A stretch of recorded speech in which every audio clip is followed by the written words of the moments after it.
आज अक्षय तृतीया आणि भगवान परशुराम जयंती. जोशी आपल्या प्रास्ताविकामध्ये सांगत होते की अक्षय पात्र कृष्णाने परशुरामाने दिलं आणि म्हणून त्यांना तेव्हापासून अक्षय तृतीया सुरू झाली. मी जे काही अभ्यास केला किंवा जे नॉलेज केलं माझं आहे त्याप्रमाणे ज्या दिवशी परशुराम भगवानचा जन्म झाला, माता रेणुका आणि जमदग्नी पिता यांनी मग खूप मोठा यज्ञ त्या ठिकाणी केला. त्या यज्ञाला इंद्रदेवाने त्या ठिकाणी आशीर्वाद दिल्यानंतर भगवान परशुरामाचा जन्म झाला. तेव्हापासून या भारतावर अक्षय तृतीया हा सण साजरा केला जातो त्या जन्मदिनाच्या निमित्ताने. पुढे भगवान परशुरामांनी जमदग्नी त्यांचे पिता ज्यावेळेला सहस्र अर्जुन हा त्यांच्या वडिलांच्या झोपडीपासून जात होता तेव्हा त्यांना भूक लागली आणि त्यांनी जमदग्नी महाराज जेवणाची मागणी केली.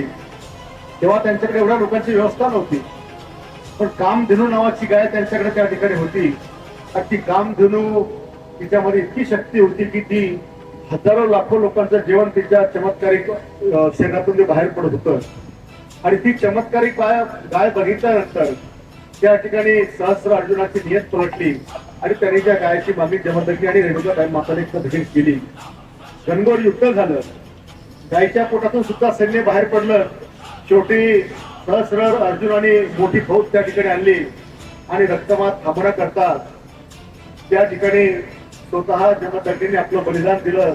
जवळपास 21 घाव त्यांच्या अंगावर त्या ठिकाणी पडलेले होते.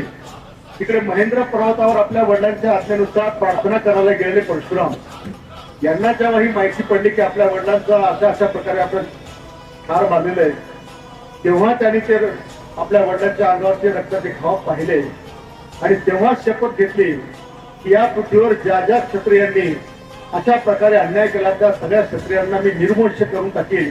आणि जेवढे 21 घाव त्यांच्या अंगावर होते तेवढे 21 वेळेस ही पृथ्वी भगवान परशुरामाने त्या ठिकाणी निक्षत्रिय त्या ठिकाणी केली.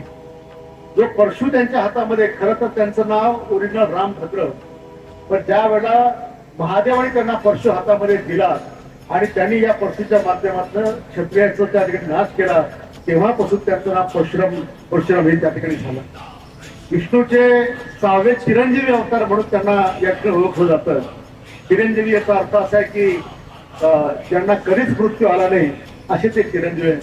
आणि म्हणून रामायणाच्या स्वयंवराच्या वेळेस ज्यावेळेला प्रभू रामाने धनुष्य मोडला त्यावेळेस सुद्धा परशुरामाने प्रभू रामामध्ये एक शाब्दिक चकमक त्या ठिकाणी पाहायला मिळाली. आणि शेवटी त्या ठिकाणी आपल्या खांद्यावरचा महादेवाने दिलेला आपला धनुष्यबाण त्या ठिकाणी परशुरामाने प्रभू रामाकडे सुपूत केला. त्याच्या ज्या धनुष्यबाणाने सगळ्या राक्षसांचा वध राम आणि लक्ष्मणाने त्या ठिकाणी केला. आणि पुढच्या काळामध्ये आपला परशा रक्ताने माखलेला हा पाण्यामध्ये धुवून त्यांनी ठेवून दिला आणि पुढे कधीच त्यांनी युद्ध केलं नाही आणि कोणाचाही नाश त्या ठिकाणी केला नाही.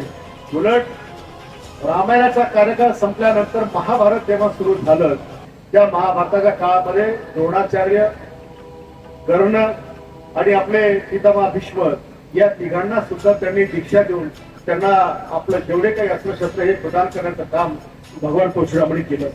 आणि अजूनही आख्यायिका अशी आहे की आजही भगवान परशुराम या पृथ्वीवर या ठिकाणी हयातीमध्ये आहे.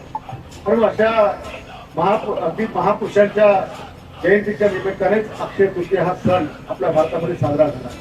बाकी इतर सण रामनवमी असेल, हनुमान जयंती असेल, सगळे सण नंतर आले, पण या भारतामध्ये पहिला सण आला तो अक्षय तृतीयाचा आला, जो आज आपण संपूर्ण भारतामध्ये साजरा करत आहोत. आणि त्याच निमित्ताने आजचा आपला लोकार्पण सोहळा देखील या ठिकाणी पार पडतो.